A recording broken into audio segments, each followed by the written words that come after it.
A major fire broke out on Monday, June 15th at the sanitary landfill in St. Kitts, prompting an ongoing emergency response and raising concerns about smoke affecting nearby communities. In a press release issued Monday night, the St. Kitts Solid Waste Management Corporation said the blaze had started in the facility's construction and demolition, or C&D cell, before spreading to the tire storage area after initial suppression efforts were overwhelmed.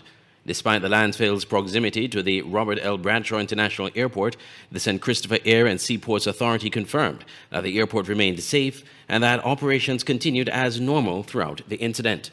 The corporation urged residents in surrounding communities to keep windows and doors closed where possible, limit outdoor activity, particularly for children, the elderly, and persons with respiratory conditions, and follow guidelines issued by the relevant authorities. Firefighters from St. Kitts and Nevis and Fire and Rescue Services were seen responding to the landfill on Monday afternoon as crews worked to contain the growing blaze.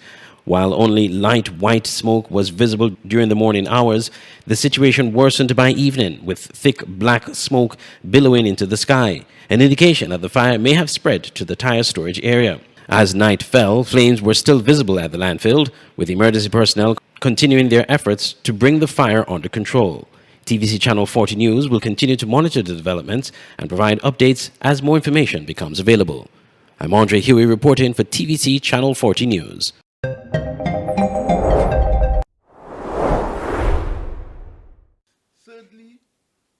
During Monday's pre-cabinet press briefing, Prime Minister Philip J. Pierre addressed the development, noting that the measure is not unique to St. Lucia. He stressed that St. Lucia has no control over immigration policies implemented by sovereign states. They did it to St. Kitts, they did it to Nicaragua, they did it to Trinidad and Tobago, they did several countries. So it's not something we're happy about, but really, there's nothing I can do about it, and I can just hope that at some point, good sense will prevail, etc. But St. Lucia prides the fact that we also have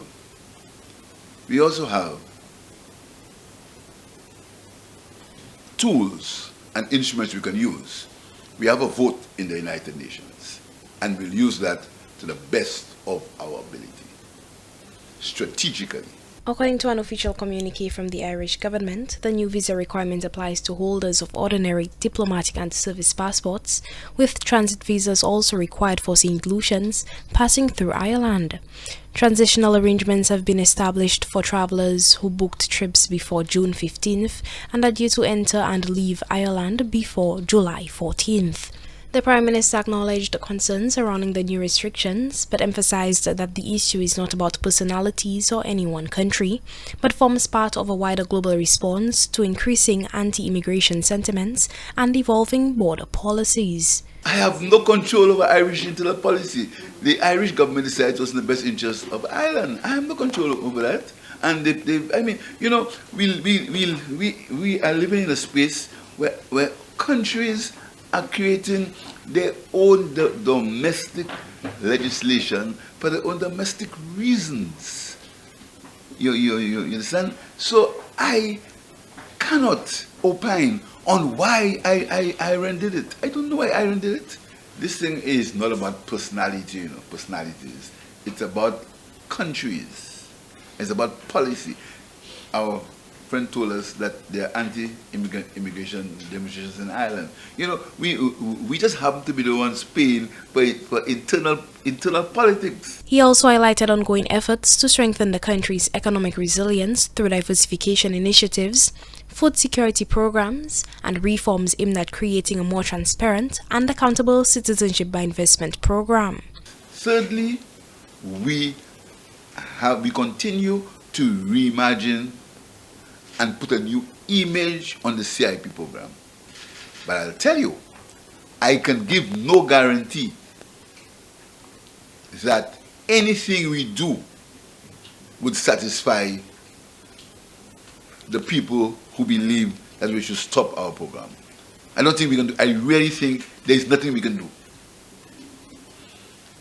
You must understand, we've taken a regional approach. We've had regional pricing. We've done the strictest due diligence. We continue to do the strictest due diligence possible. Right now we are into biometrics.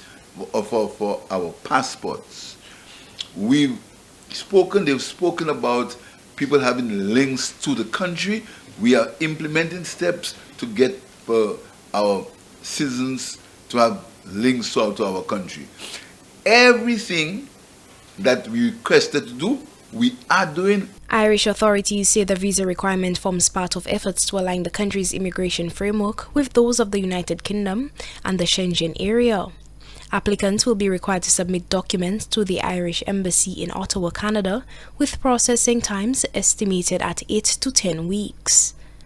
For the DBS News World, I am Amanda King.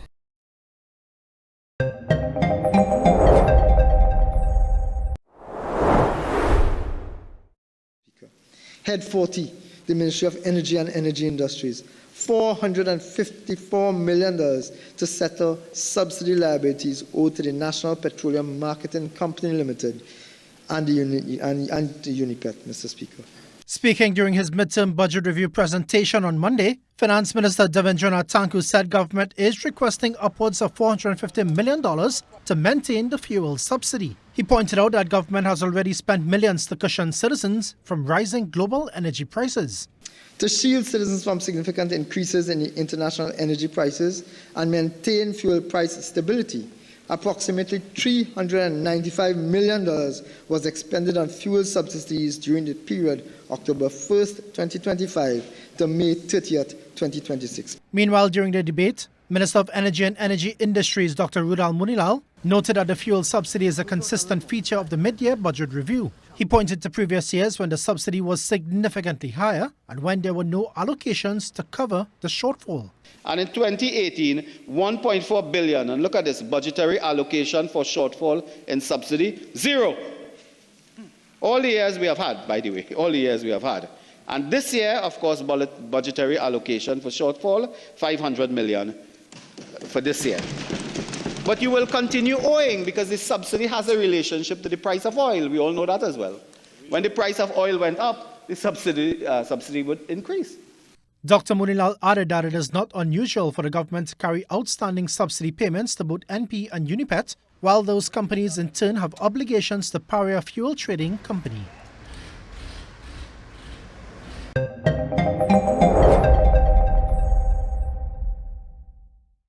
This is Battle of the Fittest! Are you ready? From June 28 to July 4 of 2026, it's the Battle of the Fittest 10 basketball tournament, live from the legendary L.B. Scott Sports Auditorium, featuring top teams from across the Caribbean: St. Kitts, Statia, Dominica, St. Martin, British Virgin Islands, Dominican Republic, Curacao, Aruba. $10,000 grand prize. This is where legends are made. The Battle of the Fittest 10 basketball tournament, June 28 to July 4, 2026. L.B. Scott Sports Auditorium. Only the strongest will survive. This is war!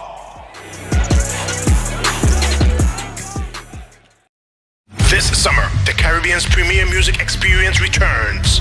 Welcome to the 28th edition of the St. Kitts Music Festival, featuring the incredible Kilani, Fantasia, Beres Hammond, Luciano, Soca King Marshall Montano, Soca Sensation Voice, and Vaughn.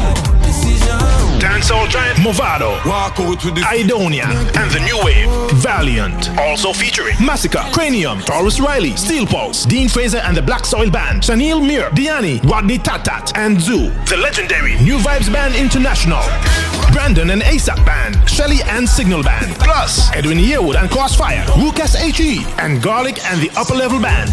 June 25th to June 27th, Warner Park Cricket Stadium, St. Kitts. Get your tickets now at stkittsmusicfestival.com. The St. Kitts Music Festival, where music meets paradise.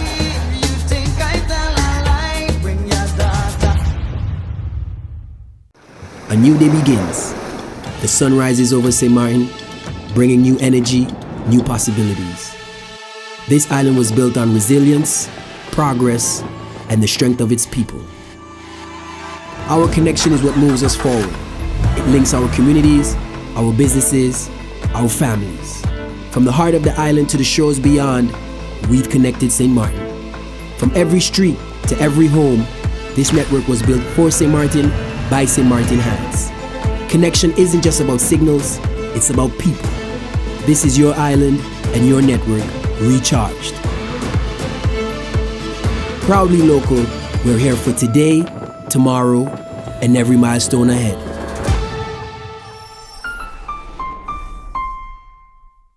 At The Cable, we believe in giving back because when our community thrives, we all do. That's why, as a company, we make it our mission to touch the lives of everyone in St. Kitts. We spearheaded the renovation of JNF Hospital lobby to ensure better care for all. The Cable sponsors free Wi-Fi in every community center across St. Kitts, so no one is left behind in an increasingly connected world. We stand with communities through every moment, big or small, in culture, education, youth development, and more. Y a ti también, comunidad latina. Cuenta con nosotros. Estamos con ustedes. And when it comes to customer service, we set the standard. We're just a call, click, or visit away because you matter to us. Join the company that truly cares. The Cable. More than service. We're family. Somos familia. And we're proud to always give more where it matters.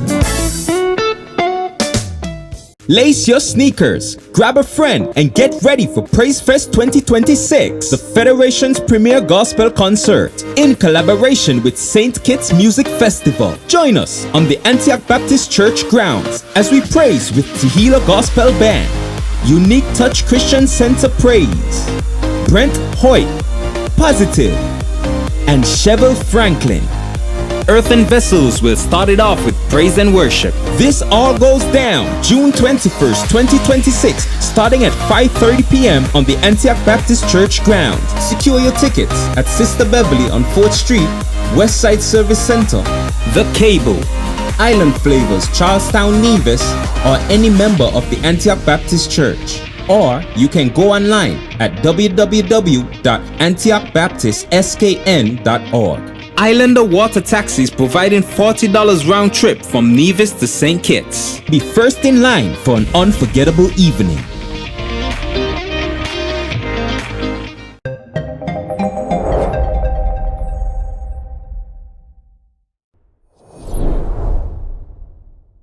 Andre Huey, president of the Media Association of St. Kitts and Nevis, said he was very concerned about the state of media in the Federation when he spoke with Jamiela McPhail, who hosts Issues SKN on Freedom FM 106.5. Coming off a recently held annual general meeting of the Media Association and the election of a new executive to serve over the next 2 years, President Huey said the association is now ready to be more active after spending important time building the structural and legal frameworks that will support the organization and its development of members. The President also discussed challenges facing the media in the Federation with McPhail, who also is an executive member of the association. One of those issues discussed was about the traditional media and the evolution of social media. As president of the association, I am very concerned with the state of media and journalism, particularly in St. Kitts and Nevis. We've seen a lot of changes over the years. Over the past, I would say 20 years, we've seen the rise of new media, social media has come into play. Citizen media. Citizenship journalism, which it has its pros and its cons. Mm-hmm. And that has, for some people, taken the place of traditional journalism and the traditional media. So now people look to social media for their news, as opposed to maybe looking to Freedom FM or to another traditional media outlet. They'll probably go to social media first before turning to the traditional media.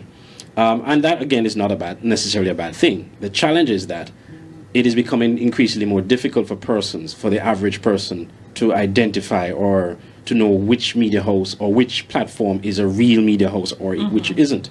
It is not difficult to start a Facebook page or Instagram page and call it news something. Or a WhatsApp channel. And you just slap on news name on it and it appears to be a legitimate outlet. And as such, when you see information coming from this outlet or these outlets, you're questioning whether or not this is true. We've seen them many times, even here in St. Kitts and Nevis, where people see information circulated on WhatsApp or social media, and they run with it only to find out that it's not true, or it's inaccurate, or something is off. And the thing about it is that more and more, when as a journalist, when I see people falling for things that are not true, I find it irritating. it irks me because not everybody is going to, like you and I would go and try to verify if something is correct. Sometimes I think it's important for us as legitimate media houses as well to put ourselves out there. There is a problem with social media, but I think sometimes we contribute to the problem in that we are not seen as much as we should be.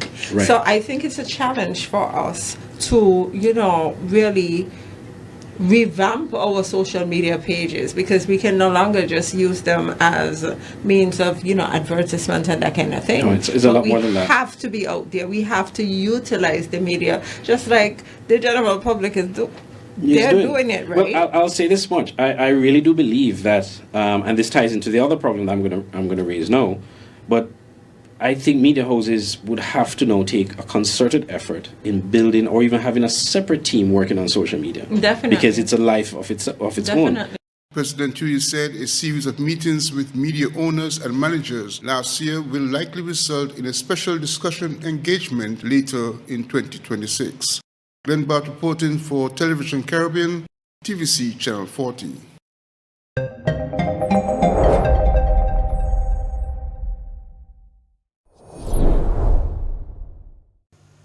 Despite recent rainfall and the weakening influence of El Nino, many Jamaicans, particularly those in southern parishes, continue to grapple with oppressive heat.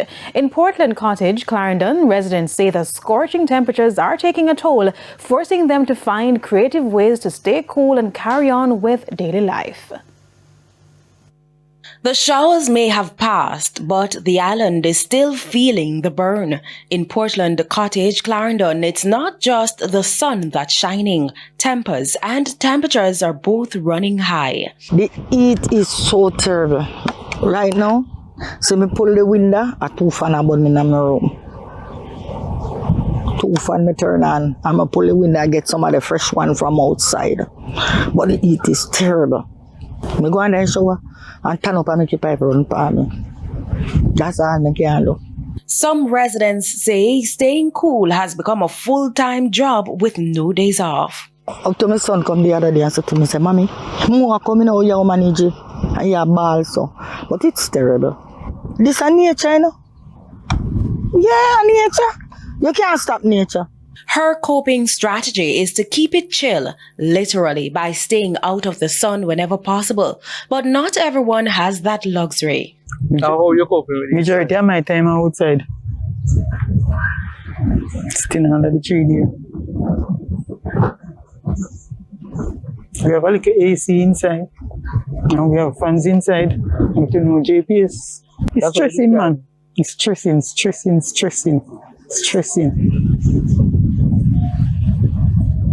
There's nothing else you can do. For others, beating the heat is easier said than done, especially when the electricity bill threatens to bring its own kind of pressure. Experts say this is part of a warming trend that's turning up the thermostat across the Caribbean. Recent academic research shows that climate change is fueling more intense and frequent heat waves. Even with El Nino stepping back, rising sea temperatures are keeping the region in a heat hold. And with warmer nights offering little relief, many are finding there's simply no cool way out.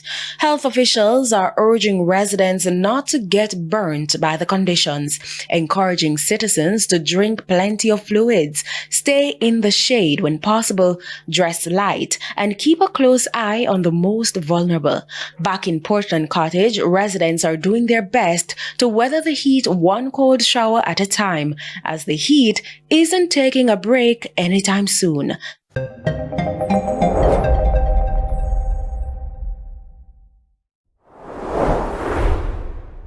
Old-fashioned cars, the music, the crowded streets with the lively Cuban people.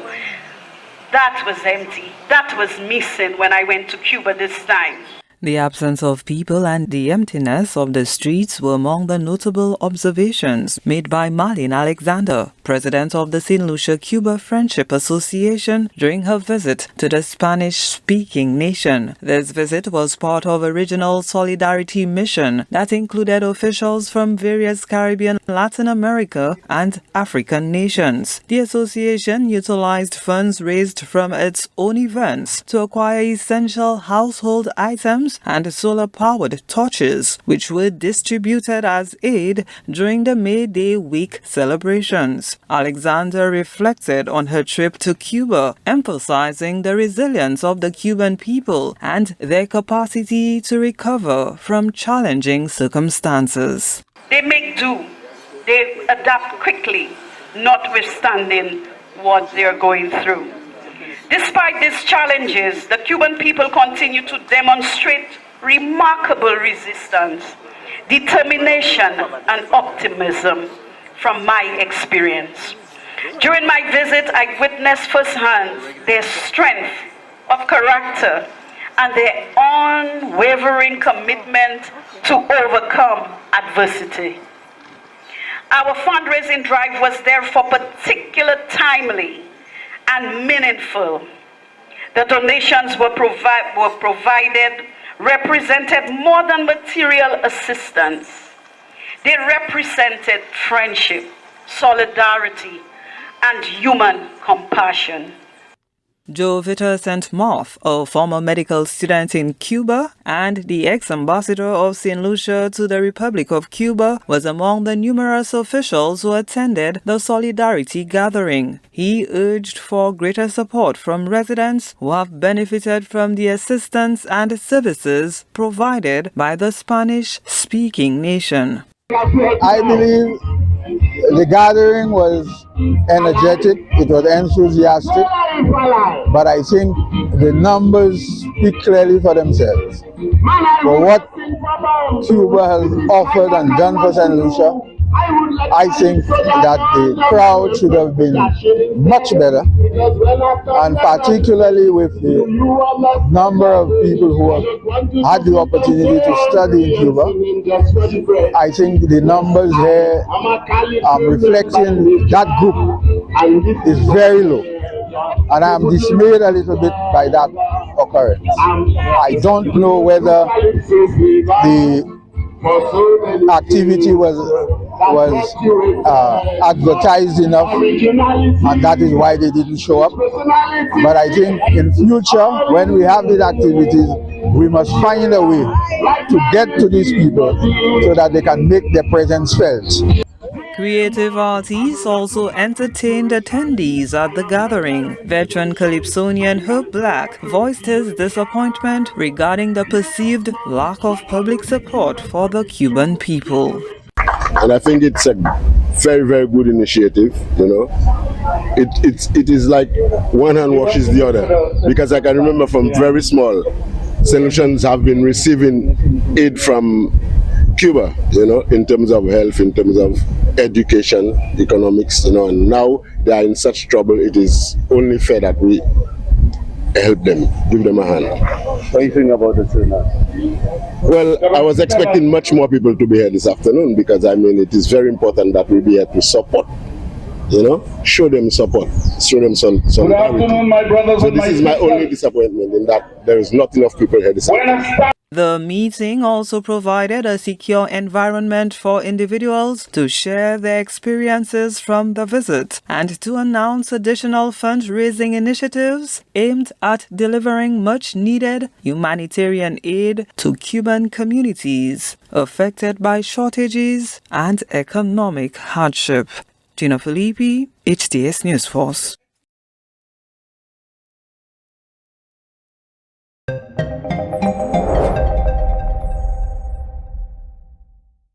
This is Battle of the Fittest! Are you ready? From June 28 to July 4 of 2026, it's the Battle of the Fittest 10 basketball tournament, live from the legendary L.B. Scott Sports Auditorium, featuring top teams from across the Caribbean: St. Kitts, Statia, Dominica, St. Martin, British Virgin Islands, Dominican Republic, Curacao, Aruba, $10,000 grand prize. This is where legends are made. The Battle of the Fittest 10 Basketball Tournament, June 28 to July 4, 2026. LB Scott Sports Auditorium. Only the strongest will survive. This is war!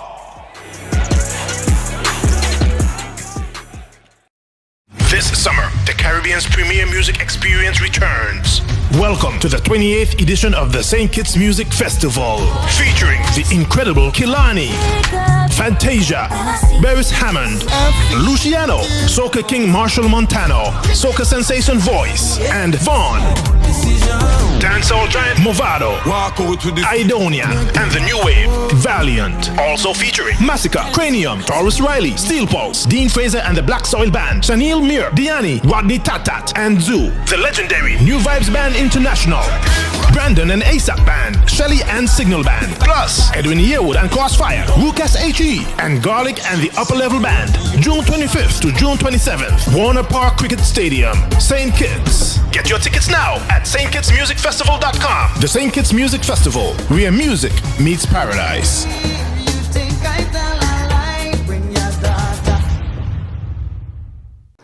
A new day begins.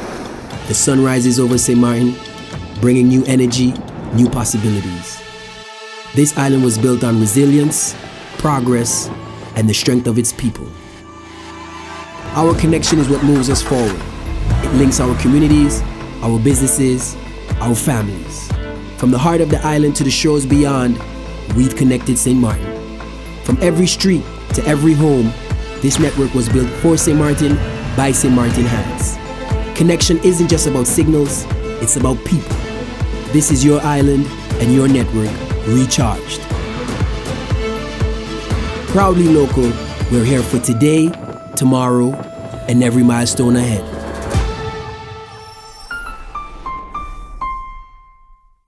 At The Cable, we believe in giving back because when our community thrives, we all do. That's why, as a company, we make it our mission to touch the lives of everyone in St. Kitts. We spearheaded the renovation of JNF Hospital lobby to ensure better care for all. The Cable sponsors free Wi-Fi in every community center across St. Kitts, so no one is left behind in an increasingly connected world. We stand with communities through every moment, big or small, in culture, education, youth development, and more. Y a ti también, comunidad latina, cuenta con nosotros, estamos con ustedes. And when it comes to customer service, we set the standard. We're just a call, click, or visit away because you matter to us. Join the company that truly cares. The Cable, more than service. We're family. Somos familia. And we're proud to always give more where it matters.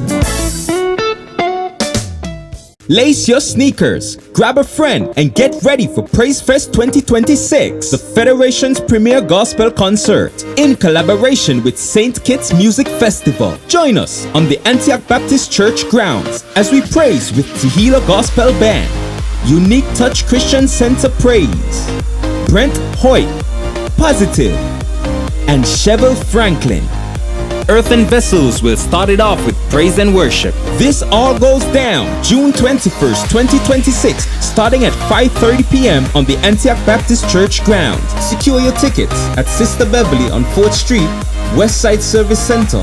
The Cable, Island Flavors, Charlestown Nevis, or any member of the Antioch Baptist Church. Or you can go online at www.antiochbaptistskn.org. Islander Water Taxis providing $40 round trip from Nevis to St. Kitts. Be first in line for an unforgettable evening.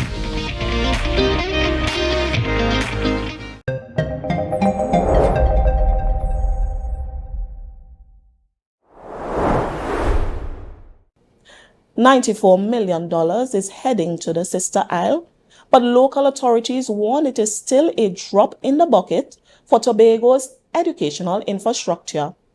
While Parliament's Standing Finance Committee greenlit the multi-million-dollar supplementary allocation for the THA last Friday, a closer look at the ledger reveals a staggering shortfall. The approved funding exposes a massive financial gap between what is on paper and what is actually required to break ground on a much-needed new school. Our reporter, Jewel Green George, has the breakdown on the millions left missing. The $94 million variation passed the Finance Committee stage on Friday and was granted entirely for education services. Finance Minister Devendranath Tanku detailed exactly how the funding aims to keep the Assembly functional for the rest of fiscal 2026. Today's variation seeks to provide resources to empower the THA to meet its responsibilities to the island's population in this regard. 1. The reconstruction of the Scarborough Secondary School.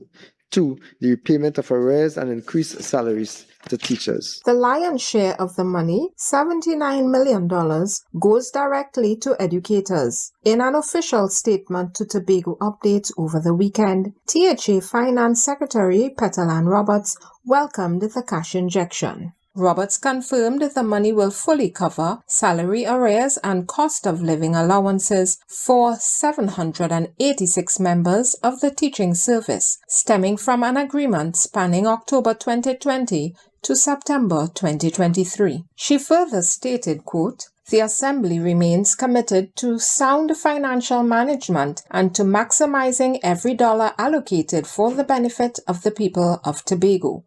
End quote. During the debate, Minister Tanku responded with this when questioned by Port of Spain North MP Stuart Young about whether the money was for back pay. The $74 million was used to pay arrears, and $5 million was used to meet salaries for increase to close fiscal 2026. The remaining $15 million goes toward the highly anticipated reconstruction of Scarborough Secondary School. However, this is far below the $60 million figure quoted by the Chief Secretary during the May 14th THA media briefing to finally break ground, and $5 million shy of the $20 million discussed. Under questioning, Minister Tanku clarified that this money will only handle preliminary planning. That $15 million is to meet the projected expenditure for fiscal 2026 to cover the following works: pre-construction works including geotechnical survey, design, quantity survey, topographical surveys, and statutory approvals.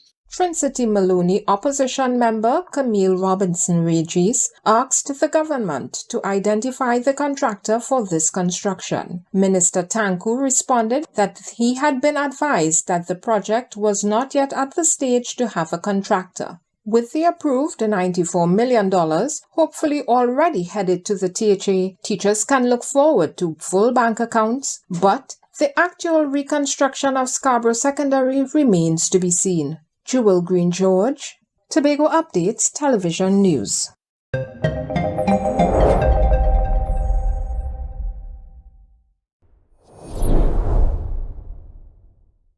Dubbed the Caribbean's greatest summer lime, implementations of the 2026 edition of Nevis's Culturama Festival began accelerating toward the July 23rd opening with a recently held media launch in Charlestown. The event will be held this year under the theme, Our Heritage, Proud and True, is Culturama 52. Swain Evelyn, chairman of the Culturama Central Committee, said the committee has been working towards producing an outstanding experience and thanked and commended the sponsors. Over the past months, we have been working diligently with all stakeholders to refine and enhance the activities and production, and the aim is simple: to deliver an experience that meets and exceeds the expectations of our community. While some may say that a little confusion is part of Culturama's charm, this committee remains committed to minimizing challenges and maximizing enjoyment for all. This year, our slogan proudly declares, Our Heritage, Proud and True, is Culturama 52. Culturama is celebrated at a significant time in our history, the period marking the abolition of slavery and our ancestors who took to the streets in jubilation, celebrating their newfound freedom. This spirit of freedom, resilience, and cultural pride remains the foundation of this festival. It is our duty to preserve it, to honor it, and to build upon it as we celebrate the achievements and progress of our people. Minister Evelyn, the minister with responsibility for Culturama in the Nevis Island administration, commended the work of the committee and extended the appreciation of the NIA to the sponsors already making contributions to the festival, while extending an invitation to other potential sponsors to be involved with Culturama 52. The Nevis Island administration has taken full ownership of Culturama. Culturama is like a national event, almost fully sponsored by the Nevis Island administration. But we cannot do it alone. And so every year we depend on our corporate community. And so I am always delighted when our sponsors are here in their numbers. I was particularly heartened this morning when I sat there and I saw some big checks coming in. And I want to say how grateful the Nevis Island administration is to our sponsors who come on board year after year to partner and to collaborate with the Nevis Island administration and the Culturama Committee to ensure that we have a successful staging of the Caribbean's greatest summer lime. And we are indebted to you, our sponsors, for doing this every year, for partnering with the Nevis Island administration every year.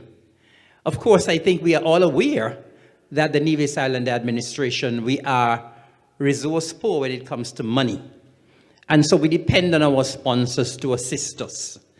And so we want to extend our gratitude to you. I'm saying this on behalf of the Nevis Island administration.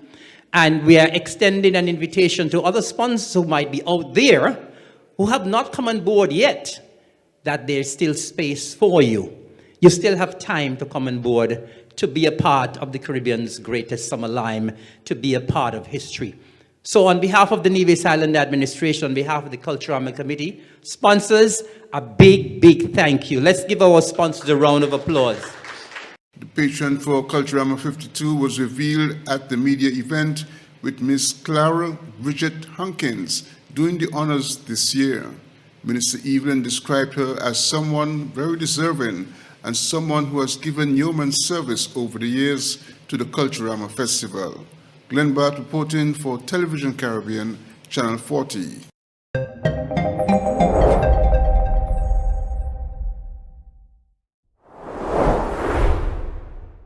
Raise fares, operators survive, commuters suffer. Hold them, commuters benefit, operators bleed. Prime Minister Philip J. Pierre confronted that dilemma openly this week at the latest media briefing. His answers explained why governing a small island economy forces choices that satisfy no one completely. Minibuses are St. Lucia's lifeline. For hotel workers, vendors and students, they are the only way to move. Fuel has hit $16.75 per imperial gallon. Government subsidizers cushion the blow, but a small treasury absorbs the cost. The NCOPT wants a permanent fare formula tied to fuel prices and inflation. What exists instead is a 100-page CDB study and a Prime Minister counting the political consequences of using it. There is a CDB report, but I hope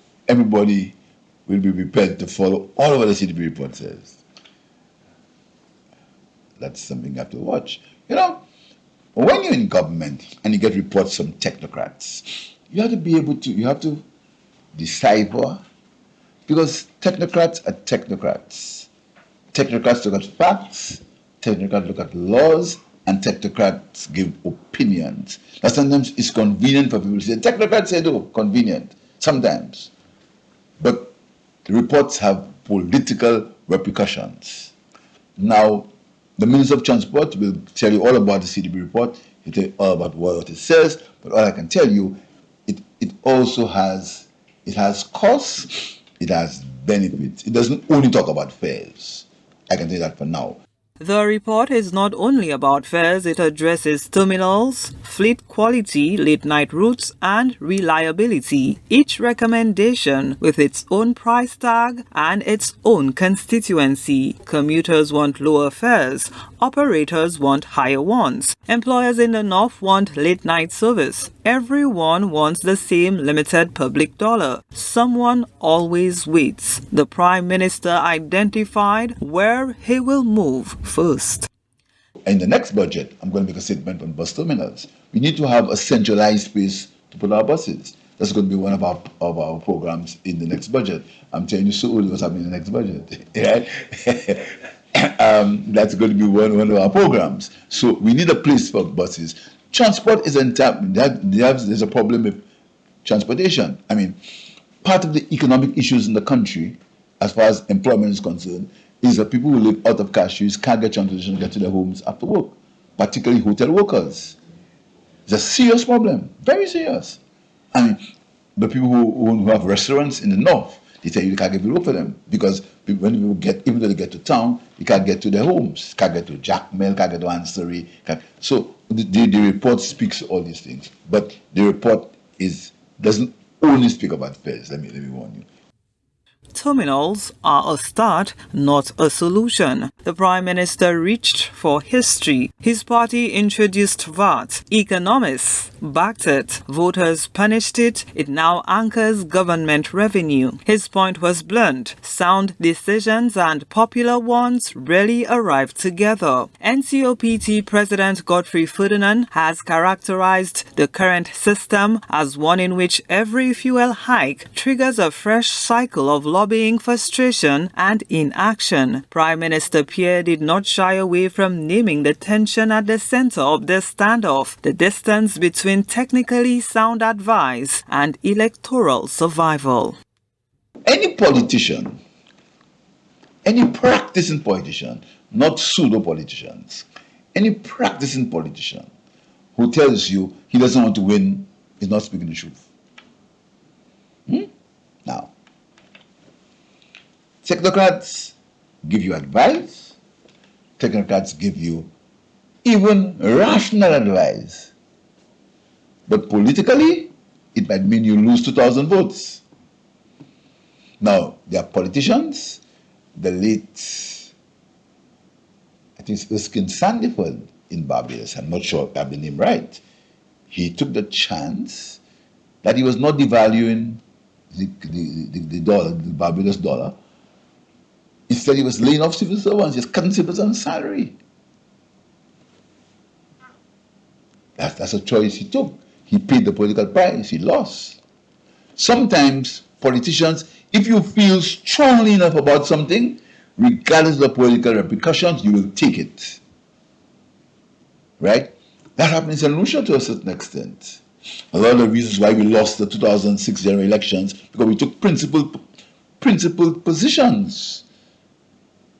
Right? That we did not look at all the political ramifications, but these positions benefited the country as a whole. You remember when we implemented VAT? Again, we got, Rand should know that, it was hard, it was a tough, I think we even lost the election. Part of the reasons why we lost the election. Part of it will be VAT implementation. Look at what VAT is doing for us now. Understand? So sometimes political decisions are taken, but you know you take the political gamble. I've taken some of them in my life and I've succeeded. But you take it because you have the higher calling that your decision, even though the people may not see the benefit of that decision you've taken now, will serve them in the long run. But they have political repercussions. Technocrats produced the blueprint, they do not govern. Elected officials do, and they govern knowing the commuters who need this formula most will feel any fare rise sharpest. That is the permanent condition of policy making in a constrained state. The Minister of Transport will address the CDB findings shortly. The next fuel price review falls in June 2026. The NCOPT says that review could determine its next move. Gina Filippi, HDS News Force.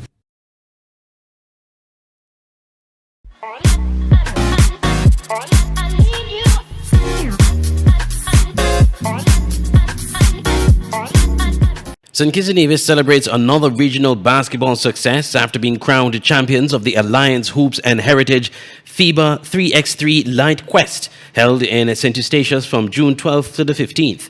The team comprised of Cecil Angel, Macari Gums, Taekwon Rogers, and Davik Osborne, with Wendell Pemberton serving as coach and manager, returned to the Federation on Monday morning after producing an impressive run to the title. Mr. Pemberton spoke about the significance of this victory in an interview with TVC Channel 40 Sports shortly after they returned home. It's definitely growing. It's the new in thing. It means a lot to us. Winning this tournament, we were afforded the opportunity to go on to a tournament in Birmingham, USA. We qualified for that tournament, and so that's our next. We're going to CAC Games. CAC Games. We qualified for the first time ever. We qualified for the CAC Games in June, end of June, and then right on to Birmingham. So it's end of July. So it's a huge thing. It's a huge task for us. We're new to it, but we've been together for a while, and that paid off. The teamwork paid off, the camaraderie among the guys, and the resilience. We really dug deep and we did it. Each team member shared their experience about this accomplishment. My name is Davik Osborne, and the outcome was what we expected as a team. As we said, we went to BVI first and we came out victorious with my teammate here, Macari Gums.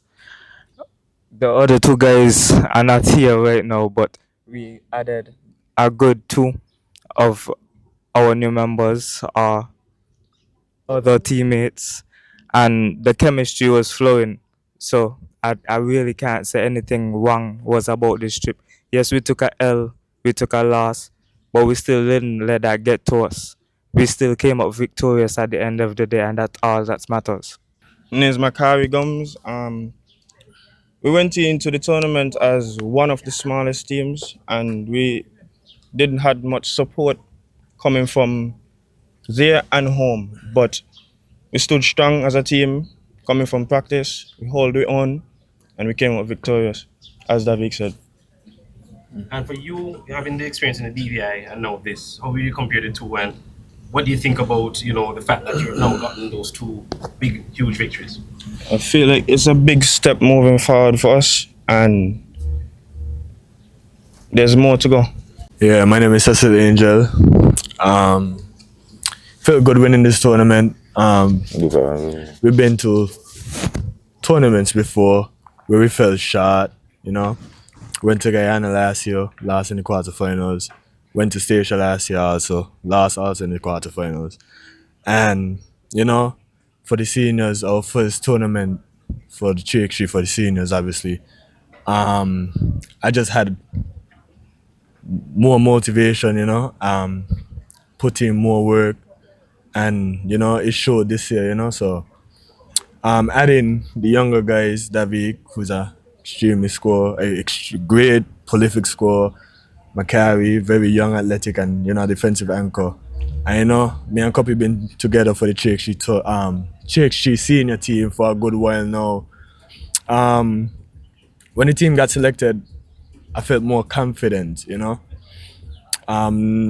bash on the other guys or anything, but I feel like going younger was the better option, So as you can see, we won this tournament. Like Macari said, we was one of the smallest teams. I won't say the smallest, but one of the smallest teams. And everybody thought it was an easy one over. But heart and determination said otherwise, And yeah, we did what we had to do. We knew we had a chance and we just took it.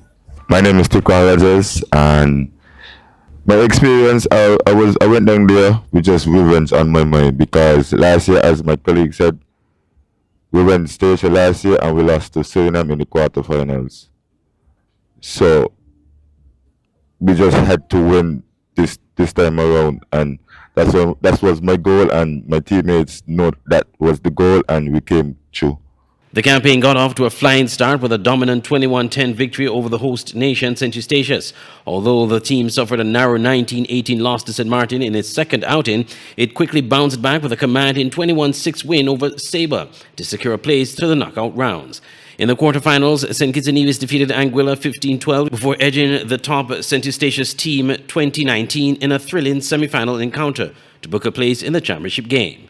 The final saw Team St. Kitts Nevis face a strong Suriname outfit before the Federation's representatives once again rose to the occasion, claiming a hard-fought 16-13 victory to lift the championship trophy. The title marks another significant achievement for basketball in St. Kitts and Nevis and highlights the continued growth and success of the nation's 3x3 program on the regional stage. St. Kitts and Nevis has another reason to celebrate on the international cricket stage, as rising Kittitian star Jazara Claxton played an important role in the West Indies women's thrilling 7-wicket victory over defending champions New Zealand in their opening match of the ICC Women's T20 World Cup. In a dramatic contest at Southampton, the West Indies successfully chased down New Zealand's total of 162 for 6, reaching 163 for 3 with just one ball remaining to secure a memorable win and make an early statement in the tournament. Claxton was at the crease alongside player of the match Shemaine Campbell when the winning runs were scored, helping guide the Caribbean side across the finish line in a composed and confident performance. The achievement marks another proud moment for St. Kitts and Nevis, with Claxton continuing to showcase her talent on one of cricket's biggest stages.